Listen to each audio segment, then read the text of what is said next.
ever watch somebody's life unravel in real time? Not all at once, just one thread after another.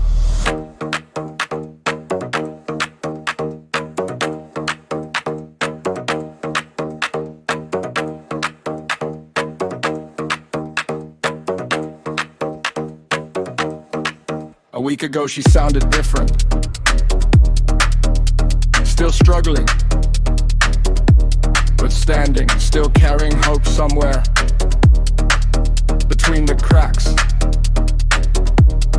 Then things started breaking, one after another. Family arguments, old wounds reopening, the kind of conversations that leave scars long after they end. And suddenly somebody who was coping wasn't coping anymore. And the more overwhelmed she got, the quieter she became. The more she needed help, the less she seemed able to ask for it. That's what scared me, not the tears, not the panic, not the chaos, but the feeling that she was trapped inside a spiral, getting pulled deeper every day, and not knowing how to climb back out.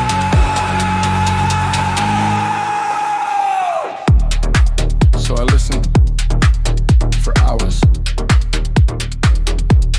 sometimes talking, sometimes just keeping her company, trying to point her toward the simple things: food, sleep, breathing, one task at a time. Because when somebody's drowning, you don't hand them a map, you hand them something that floats. And somewhere in the middle of all that, I offered her a way out. Not a solution, not a miracle, just an open door. I told her, think about it, sleep first, see how you feel tomorrow. But she didn't hesitate, not even a little, like she'd already made the decision weeks ago, and was just waiting for somebody to say yes. Now she's packing up a life, trying to fit years into one suitcase. And I'm over here, playing project manager, life coach, air traffic controller, and emotional support human. All at the same time, telling her to sleep, telling her to eat, telling her to stop catastrophizing, while secretly doing the same thing myself.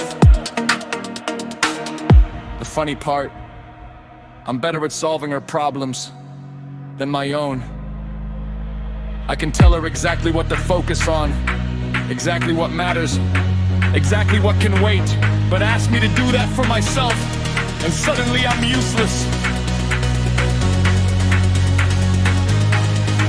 She says the spare room feels too dusty, might sleep on a mattress in my room instead. And honestly, that'll be weird, not bad, just weird. Two insomniacs, watching videos in the dark, trying to convince our brains to shut up for once. But if that's what helps her settle in, then fine, we'll figure it out. Like everything else.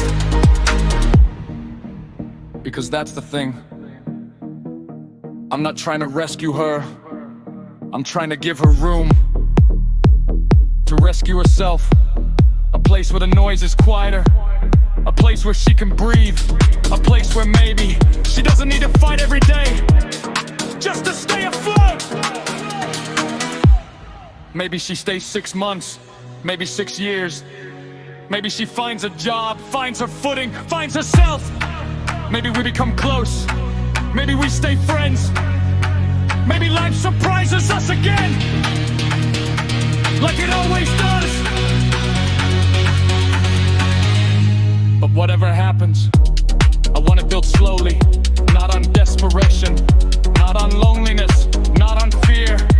I want both of us to find peace first, to become stable first, to learn where to stand before we decide whether we're walking the same road. So yeah, that's where my head's been lately. A woman disappearing into silence, then suddenly flying to Belgium. And me, trying to be a lighthouse, while hoping I won't drown myself.